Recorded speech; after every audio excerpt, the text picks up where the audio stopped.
apostolique, c'est une église qui est centrée sur les autres.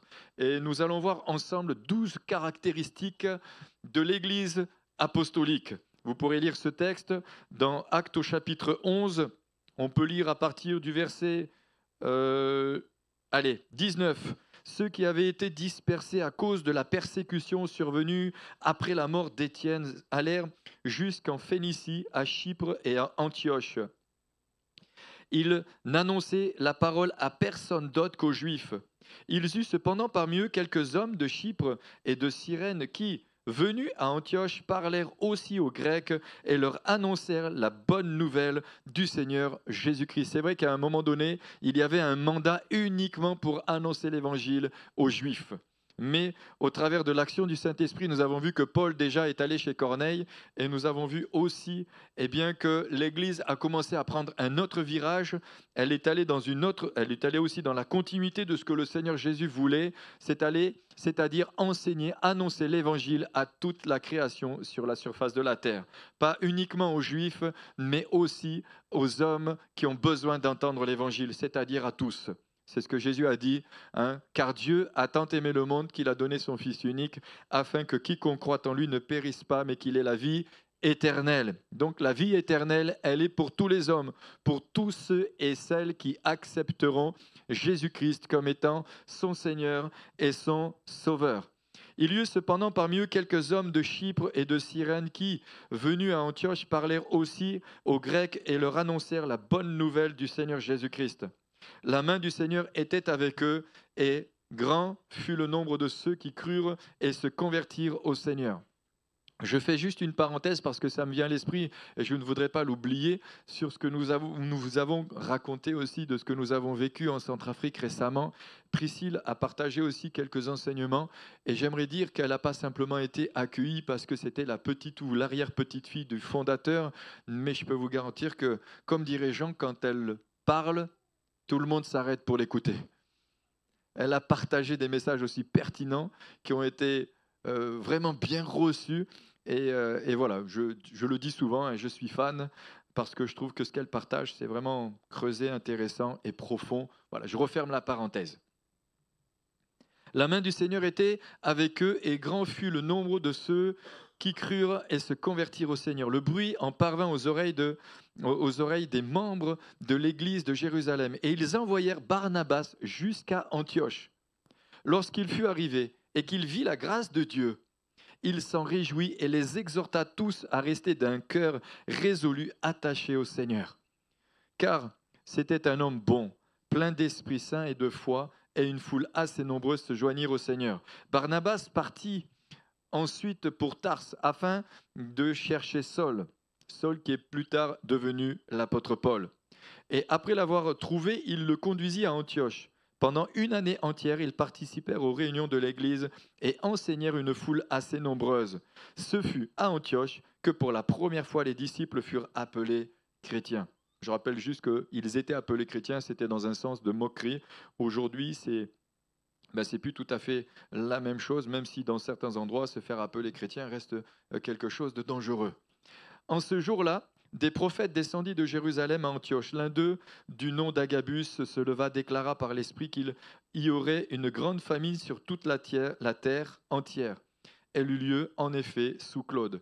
Les disciples décidèrent d'envoyer chacun selon leurs moyens un secours aux frères qui habitaient la Judée. C'est ce qu'ils firent. Ils envoyèrent aux anciens par les mains de Barnabas et de Saul. Je suis toujours émerveillé quand je lis ce que ce prophète a pu prophétiser et la manière dont le Seigneur a fait le miracle ensuite pour que l'Église puisse aider ceux qui étaient dans la disette. Le thème de mon message, c'est la vision de l'Église apostolique. Et la vision de l'Église apostolique, c'est la vision de l'Église Antioche. Mais la vision de l'Église Antioche doit être notre vision aussi à nous. Une Église qui est ouverte vers les autres, une Église qui n'est pas centrée sur elle-même, une Église qui n'est pas pastorale, mais une Église qui est apostolique. Pas simplement parce qu'il y a des ministères apostoliques à leur tête, mais parce que l'Église est centrée sur les autres. Amen. Une église qui a une ouverture, une église qui ne reste pas simplement dans le local, mais une église qui s'ouvre, une église qui n'hésite pas à aller au contact de ses contemporains.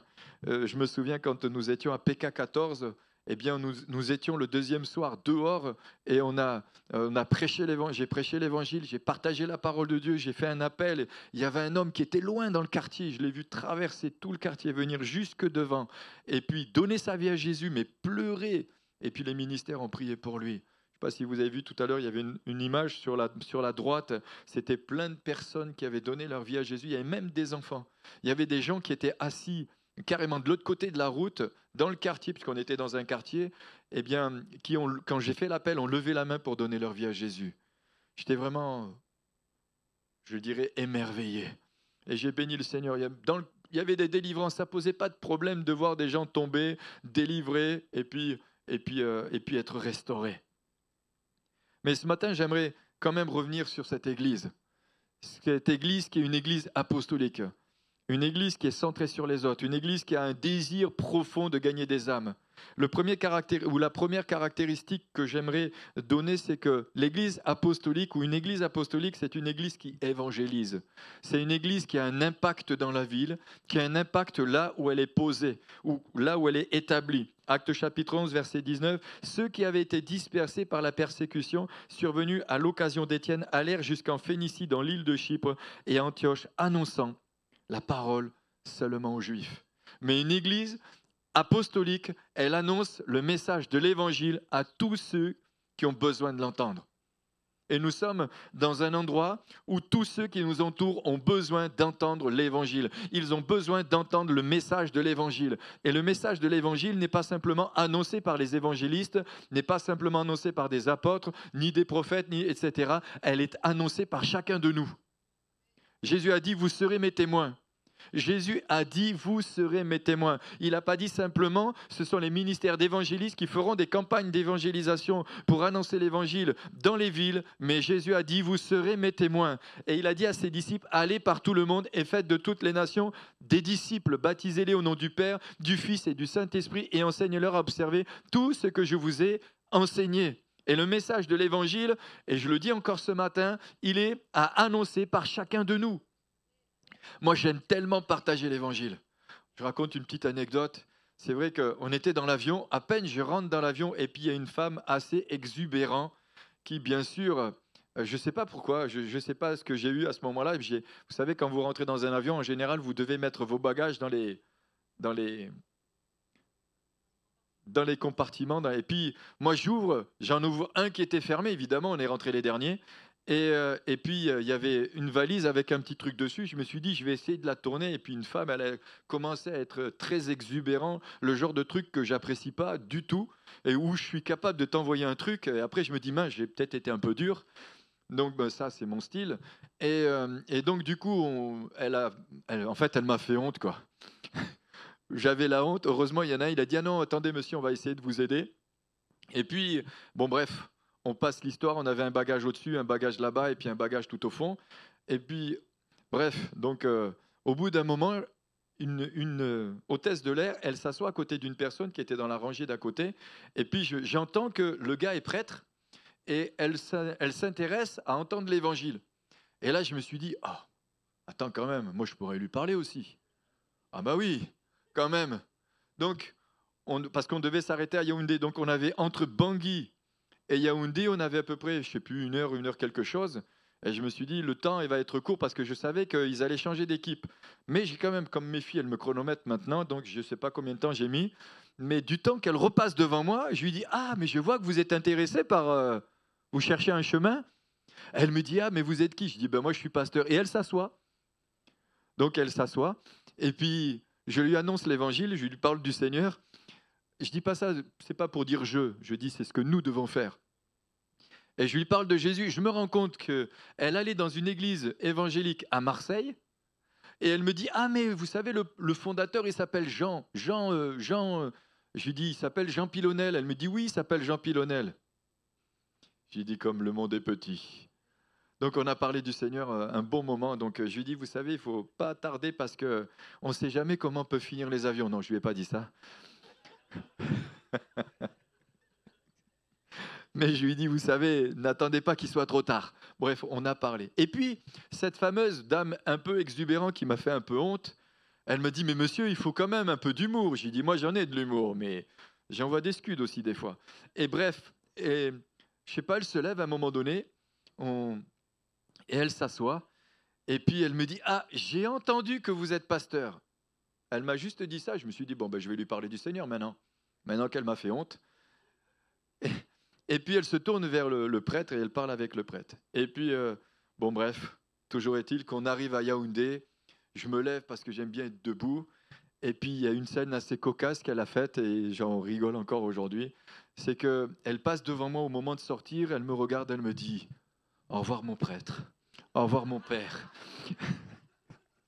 J'ai dit non, j'ai pas eu le temps de rectifier le truc, mais bon, elle est passée de tout à... Bref, voilà, c'est un peu annonçons l'évangile. Juste l'autre dame, elle a dit au prêtre, vous êtes mon rayon de soleil. Et l'autre, celle à qui j'ai parlé, l'hôtesse de l'air, elle m'a dit, vous respirez la sérénité. J'ai dit, alléluia. Ça fait rire ma femme. Je respire la sérénité. J'ai dit, vous ne m'avez pas vu il y a 3/4 d'heure avant de prendre l'avion. Parce que quand vous commencez à fouiller mes habits, je vous garantis que j'ai plus autant de sérénité que ça. Enfin bref, toujours est-il. Annonçons l'évangile. Annonçons l'évangile. Première caractéristique, une église apostolique, c'est une église qui annonce l'évangile.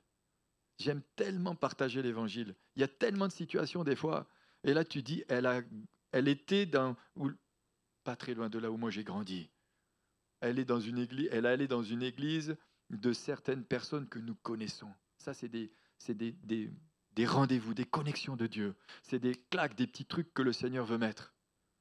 Bref, premièrement, une église qui évangélise, Jérémie, et qui a un impact dans la ville. D'ailleurs, quelqu'un me disait hier, il faudrait qu'on prenne rendez-vous avec le maire pour qu'on puisse voir qu'est-ce que l'église peut faire dans cette ville.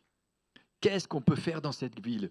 Qu'est-ce que Dieu veut qu'on fasse? Il y a peut-être quelque chose qu'on doit faire, peut-être ramasser des feuilles, j'en sais rien, peut-être faire quelque chose qui peut être utile à la ville, mais qui va amener quelque chose.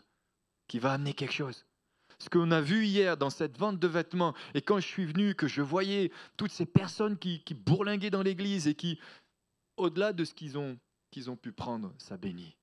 Ça bénit. Ça bénit, mais les gens savent, parce que j'ai l'impression, si je ne me trompe pas, Liliane, qu'il y a de plus en plus de gens qui viennent, non? Il y a de plus en plus de gens qui viennent. Jérémie 29, 7. Recherchez le bien de la ville où je vous ai mené en captivité et priez l'Éternel en sa faveur parce que votre bonheur dépend du sien. Je peux vous dire que dans certains endroits du globe, et même en particulièrement là où nous étions en Centrafrique, dans certains endroits, quand ça tirait de tous les côtés, quand il y avait la guerre, tout le monde était à la maison. Personne ne pouvait sortir dans les rues. Personne ne pouvait bouger. Il faut voir ce qui s'est produit.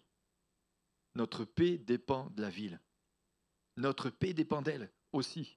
Alors Josué 1,3 dira, tout lieu que foulera la plante de votre pied, je vous le donne, comme je l'ai dit à Moïse. Comment se faire connaître? Qu'est-ce que nous devons faire, nous, Église essentielle? Que devons-nous faire pour que ceux qui nous entourent nous connaissent, qui savent que nous avons un message à leur transmettre? Comment se faire connaître à ceux pour qui nous pourrions prier pour qu'ils soient guéris et qu'ils puissent recevoir la guérison, recevoir la délivrance? Il y a des gens qui ont besoin d'être libérés. Il y a des drogués qui ont besoin d'être libres. Il y a je ne sais, toutes sortes de personnes. Il y a des couples sur le bord de divorce qui ont besoin de savoir que Jésus est capable de consolider leur couple et de leur donner un nouvel élan. Amen. Qu'est-ce que l'Église peut faire pour être utile aux habitants de la jeunesse, au quartier, ceux qui sont sensibles? Quelle action peut-on mettre en place pour changer certains endroits? Qui, comment et quand? Qu'est-ce qu'on doit faire?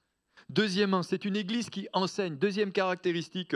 Alors, c'est un enseignement que j'ai déjà partagé, mais pour ceux qui n'étaient pas là ou qui ne l'ont pas entendu, je vous inviterai à l'entendre et à l'écouter et à le réécouter.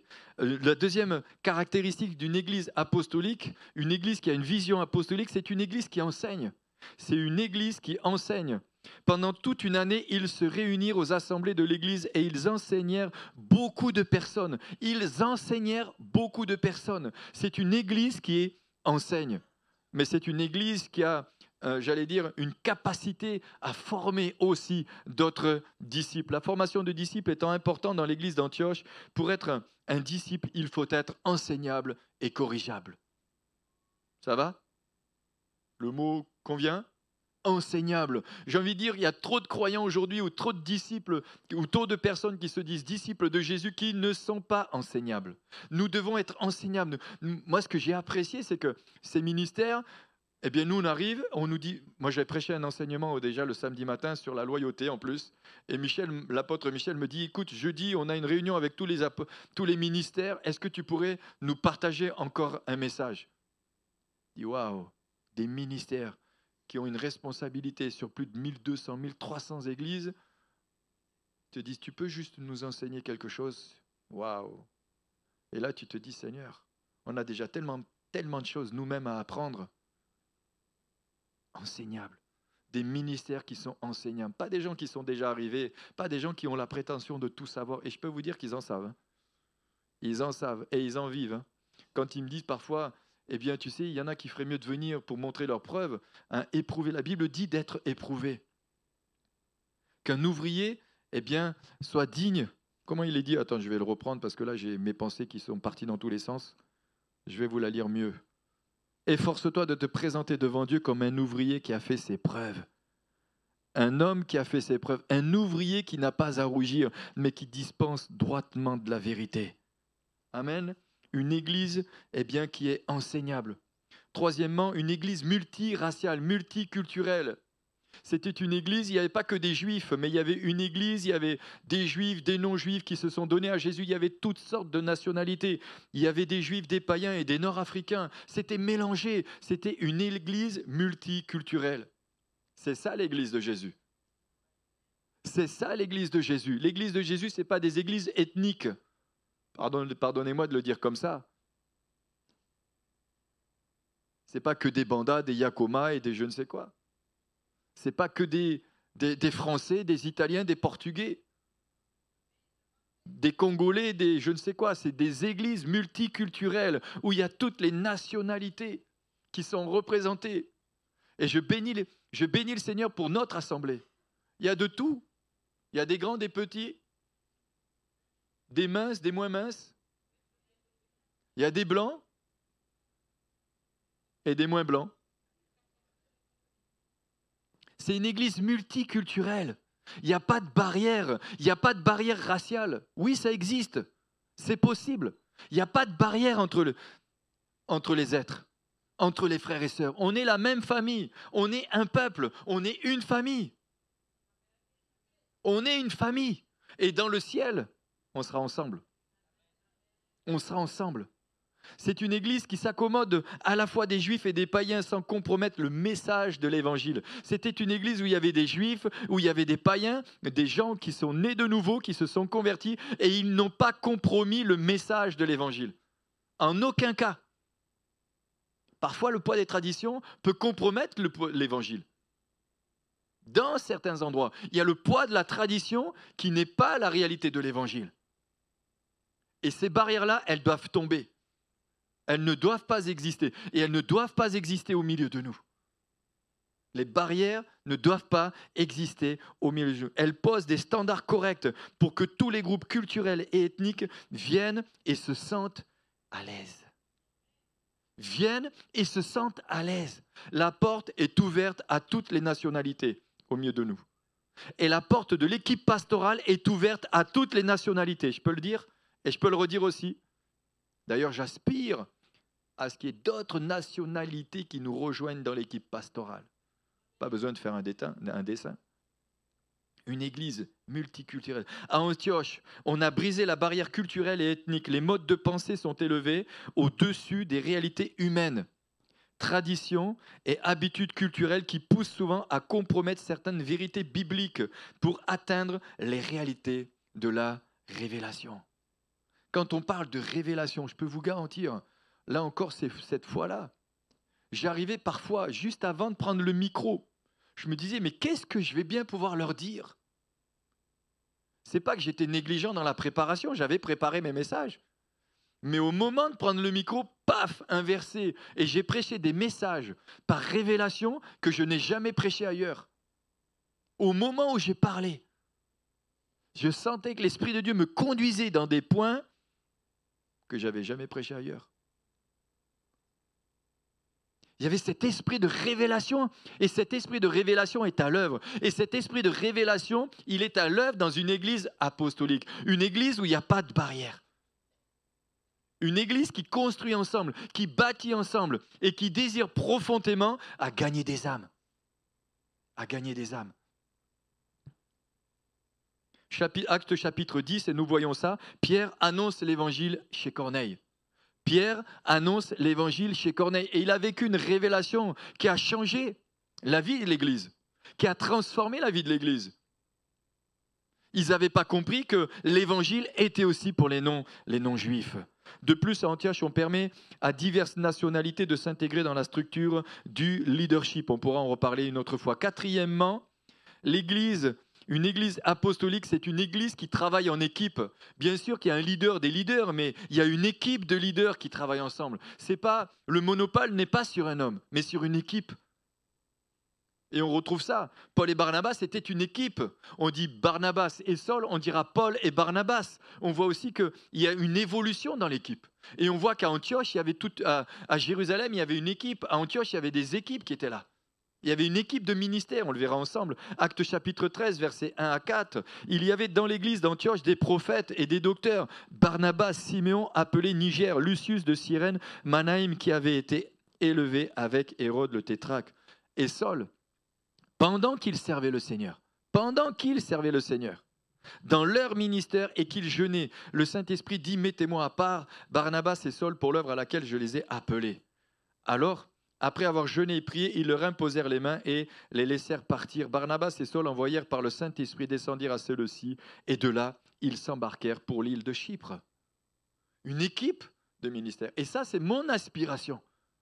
Une église qui est structurée par une équipe de ministère. Nous avons déjà une équipe. On est plusieurs pasteurs, plusieurs ministères. Moi, en tant qu'apôtre, mais j'aspire à des prophètes.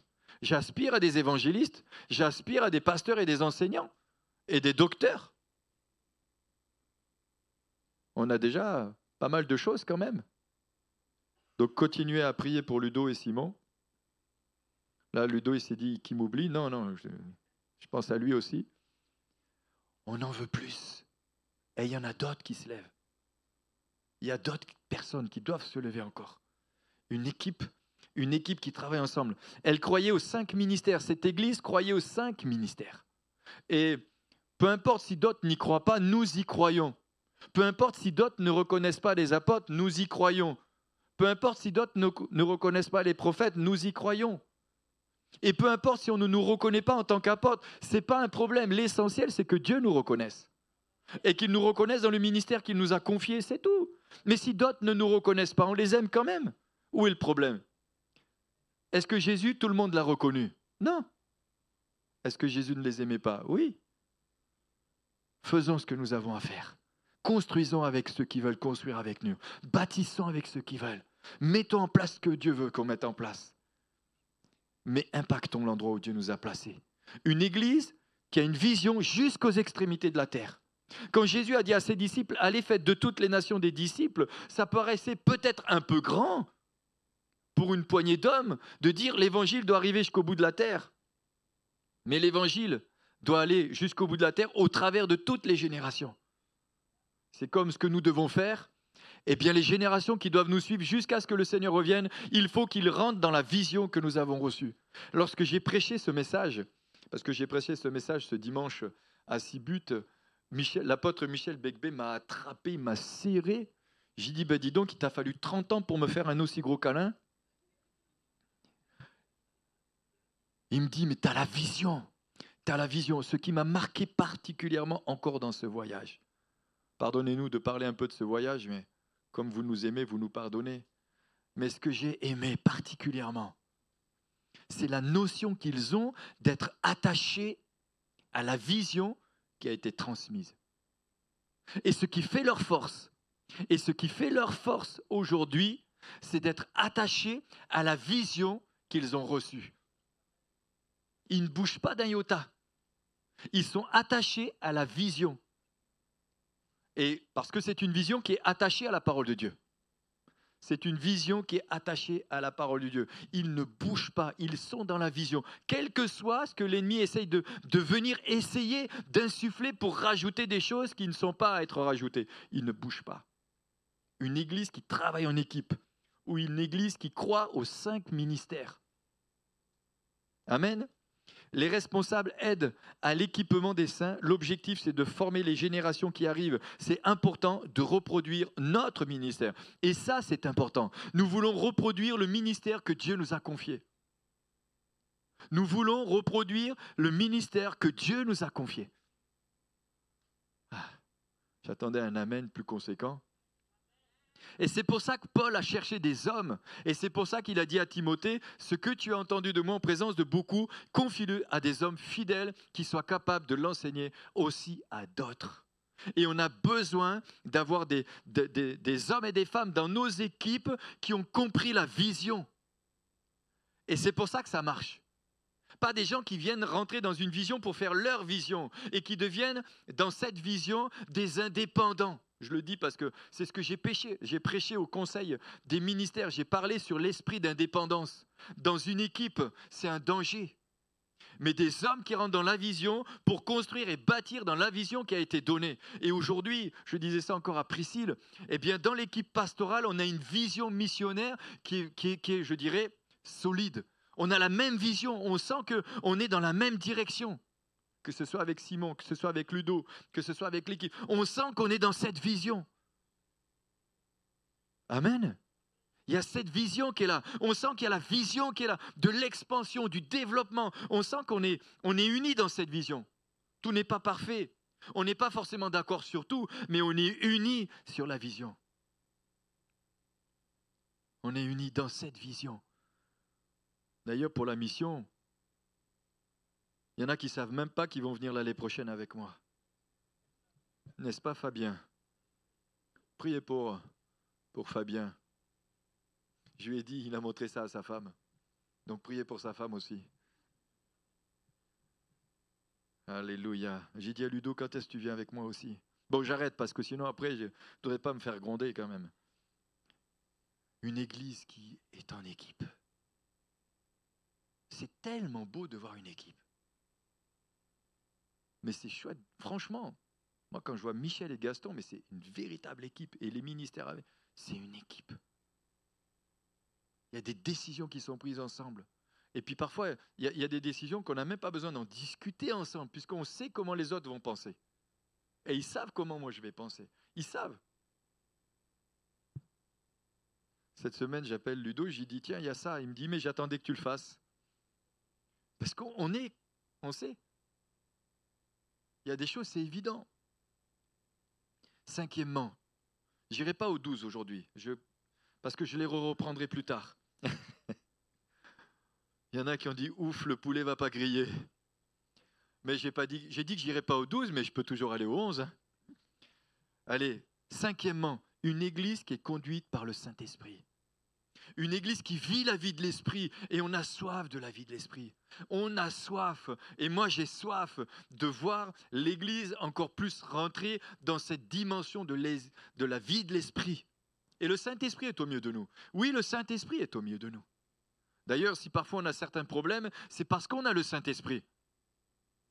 Il y a certains problèmes qui sont causés parce que nous avons l'Esprit. Je me souviens qu'à un moment donné, on partageait avec l'apôtre Michel, il me dit, mais toi tu as l'Esprit. Il dit, alléluia, merci, c'est bien que tu confirmes, ça nous fait du bien de temps en temps. Mais il y a des combats qu'on aura parce que nous sommes en Christ, mais parce que nous avons aussi l'Esprit. Quand David a été oint, il a eu des problèmes avec les Philistins parce qu'ils ont su qu'il avait été oint pour conduire. L'église d'Antioche avait un équilibre entre les dons spirituels, les dons de l'esprit et le fruit de l'esprit. Il y avait non seulement les dons de l'esprit, mais il y avait les fruits de l'esprit. Et les fruits de l'esprit doivent se manifester. Il doit y avoir du fruit. Il doit y avoir des choses qui se manifestent dans la vie. Quand la personne me dit, vous respirez la sérénité, je dis, bon, ok, ils ont quand même... c'est encourageant quand même. Je dis, bon, surtout qu'on ne se connaissait ni d'Adam ni d'Ève. Hein. Je ne l'avais jamais vu. Hein. Mais c'est ce que Jésus a dit à ses disciples. Qu'est-ce que les gens disent de moi? Et parfois, on peut simplement sonder les gens qui sont autour de nous. Qu'est-ce que les gens disent de nous?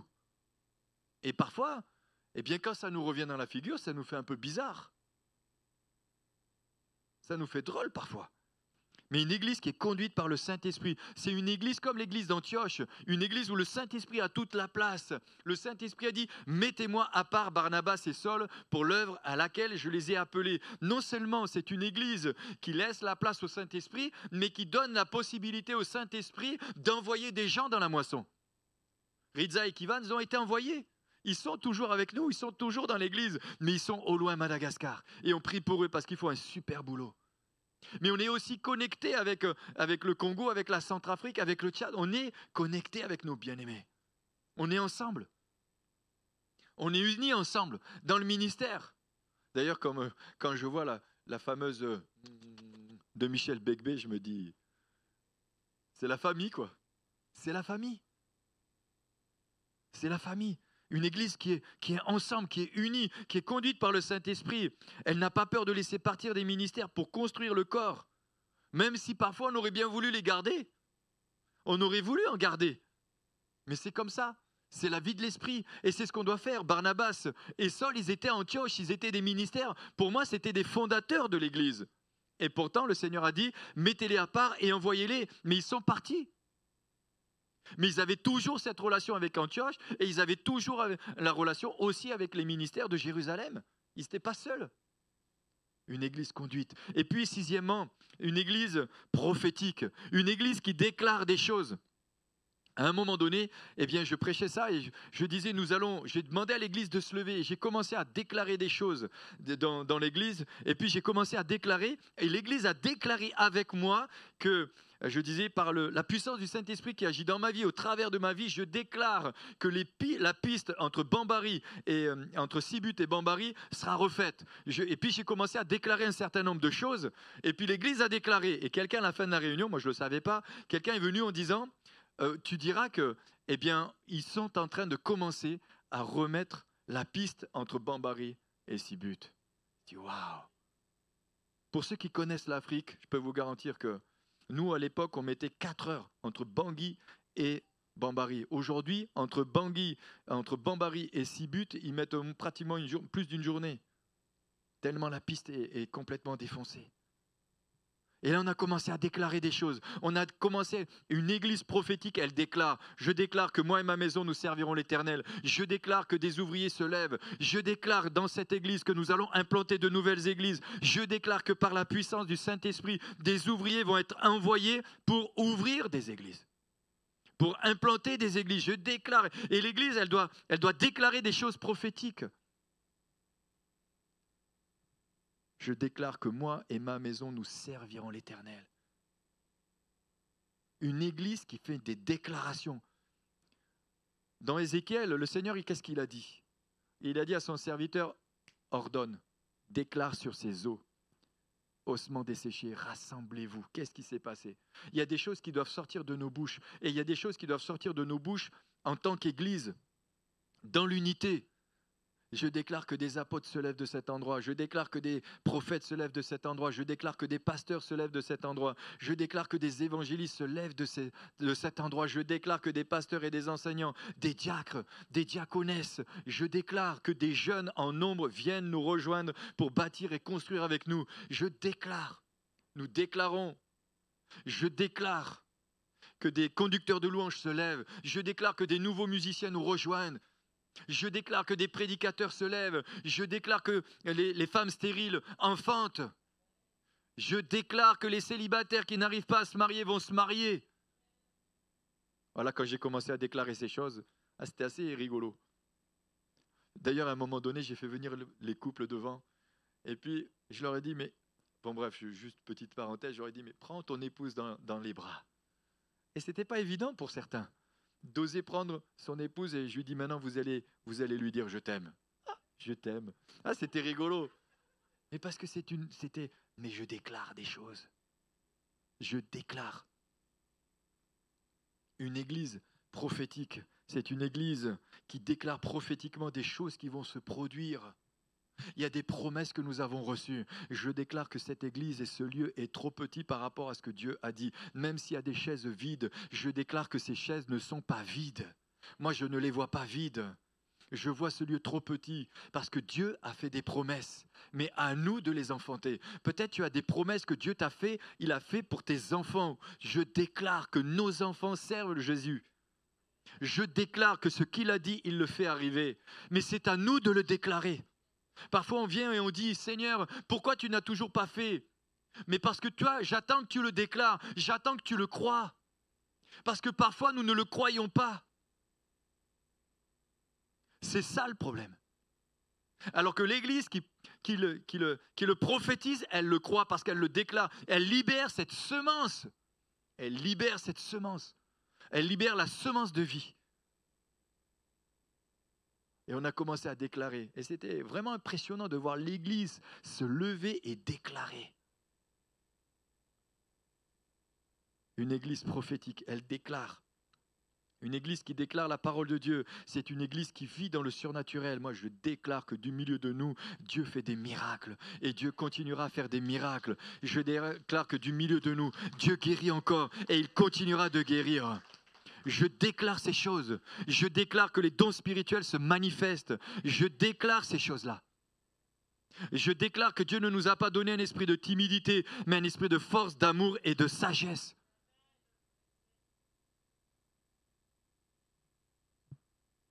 Qu'est-ce que tu as déclaré? Et ces déclarations, c'est toi qui dois les faire. On doit en faire ensemble, mais tu dois déclarer des choses. Alléluia. Mes déclarations contrôlent mes situations. Mes déclarations contrôlent mes situations. C'est drôle quand, je ne sais pas si ça vous le fait parfois à certains, certainement, si on a un petit peu de discernement. Je vois parfois la différence quand j'arrive dans un pays. Je sens une atmosphère différente. Des fois, quand je rentre en Suisse, je sens quelque chose. Je suis rentré en France, je suis arrivé à Paris, boum, j'ai senti de suite. J'ai dit, mais c'est incroyable. C'est incroyable. Il y a des choses qui doivent changer. Nos déclarations vont changer l'atmosphère de là où nous sommes. Nos déclarations vont changer l'atmosphère de là où nous nous trouvons. Nos déclarations vont changer aussi l'atmosphère de ce quartier. Est-ce qu'on peut continuer à permettre que dans ce quartier, il y ait de la drogue? C'est à nous de déclarer ces choses. C'est à nous de déclarer que nous ne sommes pas d'accord avec ces choses. C'est à nous de le déclarer. C'est à nous de prendre des positions. La Bible nous dit que nous n'avons pas à lutter contre la chair et le sang, mais contre les puissances des ténèbres, contre les esprits qui sont dans les lieux célestes.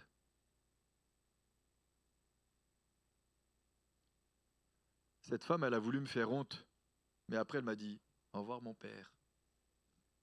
Je ne sais pas ce qui s'est passé dans son cœur. Je ne sais pas ce qu'elle a entendu. Parce que si elle a entendu que j'étais pasteur, elle a certainement entendu ce que j'étais en train de dire à celle qui est venue s'asseoir à côté de moi. Bon, il y avait ma femme à côté. Hein. Des déclarations. Des déclarations. Genèse chapitre 49, verset 25, c'est l'œuvre de Dieu de ton Père qui t'aidera. C'est l'œuvre du Tout-Puissant qui te bénira des bénédictions des cieux en haut, des bénédictions des eaux en bas, des bénédictions des mamelles et du sein maternel. Ça me rappelle Deutéronome 28, 12 et 13 où il dit « Je bénirai le travail de tes mains. Je bénirai le travail de tes mains. Je bénirai le travail de tes mains. Tu prêteras beaucoup de nations et tu n'emprunteras pas. Tu béniras beaucoup de nations. » Et cette église est une église qui bénit. On verra plus tard, c'est une église aussi à caractéristiques apostoliques, c'est une église généreuse. Et quand j'ai vu mon ami, mon frère, ministère qui est venu de Bambari avec la moto qu'on lui a offert il y a quelques années, j'étais dans la joie. J'ai dit parce que vous êtes une bénédiction pour lui. Mais vous avez été une bénédiction pour moi aussi, parce qu'il a pu prendre sa moto pour venir jusqu'à nous. Et on ne mesure pas la bénédiction qu'on est quand il prend sa moto et qu'il va dans les villages et qu'il annonce l'évangile et des âmes se donnent à Jésus et qui sont baptisées. Vous savez qui récolte cette bénédiction? C'est nous. Lui la récolte. L'église là-bas les récolte, mais nous la récoltons aussi. Parce que nous avons participé, parce que nous avons donné.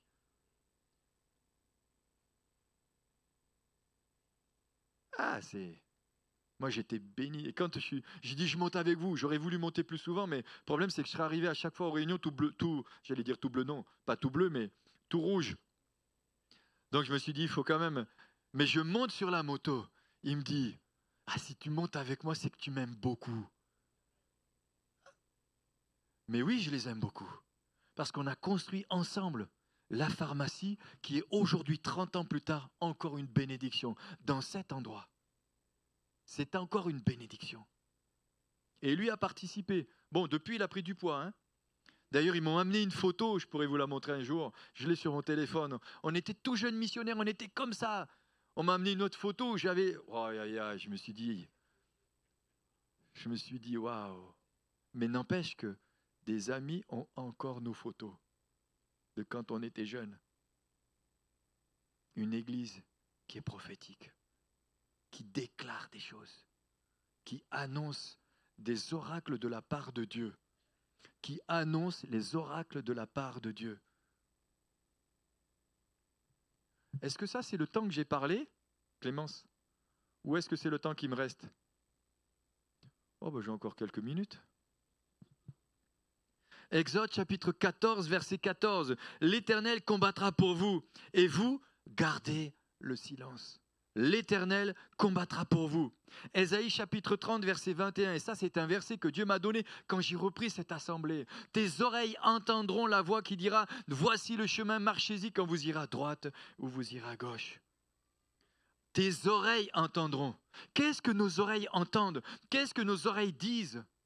Récemment, le Seigneur me disait, et c'était cet été, redébouche les puits, débouche les puits, débouche les puits. Il y a des puits à déboucher. Il y a des puits à déboucher. Il y a des actions que Dieu veut que nous mettions en place. Il y a des choses que nous devons faire. Quand je vois cette école de couture, en plus on a rencontré une jeune femme que la famille connaît du Tchad, et elle est couturière. On se dit, mais il y a des connexions comme ça qui se font, c'est incroyable. Il y a des projets qui se font, je dis, Seigneur, mais c'est incroyable. Tes oreilles entendront derrière toi la voix qui dira, voici le chemin, marchez-y quand vous irez à droite et vous irez à gauche. Psaume 18, 33, c'est moi qui te donne la force d'agir, qui te fait réussir ce que tu entreprendras. C'est lui qui nous donne la force de réussir ce que nous entreprenons. Si nous entreprenons les projets de Dieu, nous réussirons. Et j'aimerais dire que le premier soir, j'ai parlé sur la souffrance qu'on peut rencontrer. Et parfois, on est dans la souffrance et on peut se dire, est-ce que j'ai un péché? Est-ce que j'ai péché quelque part? Est-ce que c'est la faute de ma famille? Est-ce qu'on peut rencontrer toutes sortes de situations difficiles? Mais c'est simplement parce que l'ennemi sait ce que Dieu va faire avec nous. Et c'est pourquoi parfois, il ne faut surtout pas regarder ce que nous sommes en train de vivre, mais surtout de garder les yeux fixés sur celui qui est notre Créateur et celui qui a un plan au travers de chacun de nous. Souvent, je dis, ne regardons pas ce qui se passe maintenant. Regardons au but. Regardons au but. Le 30 novembre, je ne regarde pas ce qui est rentré dans l'église. Je parle au niveau financier. Je dis ça comme ça, c'est une image. Je regarde le 31 et je fais une comparaison avec l'année d'avant. Mais jusqu'au 31, j'attends. Vous me suivez? Parfois au mois de juin et juillet, août, tu te dis waouh. Non, attends. Attends. Attends au bout. Et au bout, tu dis, ah Seigneur, tu nous as bénis cette année. Tu nous as encore bénis. Tu nous as encore bénis. Ézéchiel chapitre 37, verset 4, et j'inviterai les musiciens à me rejoindre. Il me dit, fils de l'homme, ces eaux pourront-ils revivre? Je répondis, Seigneur éternel, tu le sais. Il me dit, prophétise sur ces eaux et dis-leur, ossements desséchés, écoutez les paroles de l'Éternel. Pendant des années et des années, j'ai appelé mon frère à venir à l'église. Et je priais de cette façon. J'appelle Philippe à venir dans l'église. J'appelle ma famille à venir dans l'église. Et je citais son nom. Et j'ai cité son nom. Et ça a duré 26 ans. Mais après 26 ans, il s'est converti. Lui, sa femme, sa fille, son gendre, et bientôt mon neveu et ma future nièce. J'ai appelé, ossements desséchés, rassemblez-vous, écoutez la parole de l'Éternel. Et c'est à nous de faire des déclarations parfois sur des membres de nos familles. Peut-être ça surprend certains, ou peut-être ça surprendra certains qui écouteront ce message, mais c'est à nous de déclarer des choses. C'est à nous de les déclarer. Il y a des incapacités qu'on a, on doit déclarer que ces incapacités vont devenir des capacités que Dieu nous donne. Et si Dieu ne nous donne pas ces capacités, il nous donnera des personnes qui vont nous aider à réussir là où nous ne pouvons pas réussir. Mais moi je crois que cette Église est appelée à se développer, à grandir, à mûrir. Il y a des personnes qui doivent venir, il y a des membres de nos familles qui doivent venir. Il y a des quartiers qui doivent changer. Il y a des groupes de maisons qui doivent s'ouvrir. J'ai ça depuis quelque temps. Il y a des groupes de maisons qui doivent s'ouvrir. Il y a des groupes de maisons qui doivent s'ouvrir. Il y a des jeunes qui doivent donner leur vie à Jésus. Il y a des musiciens qui doivent se convertir pour venir étoffer l'équipe de louange. Il y a des musiciens qui doivent se convertir. Il y a des talents au milieu de nous. Eux, ils doivent nous rejoindre. Mais il y en a d'autres encore. Il y a des prédicateurs qui doivent se convertir. Il y a des évangélistes qui doivent se convertir pour intégrer l'Église, pour rentrer dans leur ministère. Ça va ? Paul n'a pas toujours été apôtre. Paul était un persécuteur. Il a persécuté l'Église. Mais Dieu a touché son cœur. Dieu a transformé son cœur. Et si demain il y a un meurtrier qui rentre au milieu de nous, quel accueil nous allons lui faire s'il se convertit et qu'il donne sa vie à Jésus? Il faudra lui laisser les portes ouvertes pour qu'il puisse rentrer dans son ministère. S'il y a une prostituée qui vient, s'il y a des délinquants, s'il y a des drogués, des SDF, je n'ai pas dit des sans-église fixe, des SDF, des sans-domicile. Merci, heureusement qu'il y a Yayet ce matin aussi. Vous comprenez ce que je veux dire? Jésus est venu pour les perdus. Jésus est venu pour les perdus. À nous de déclarer que Dieu nous équipe. On verra aussi dans l'Église, la caractéristique de l'Église apostolique, c'est d'équiper les saints. C'est d'équiper les saints pour l'œuvre du ministère. Ce n'est pas les ministères qui font tout. C'est les ministères et l'Église qui travaillent ensemble dans l'œuvre de Dieu. Seigneur, on te bénit, on te rend grâce. On te remercie particulièrement pour ta parole.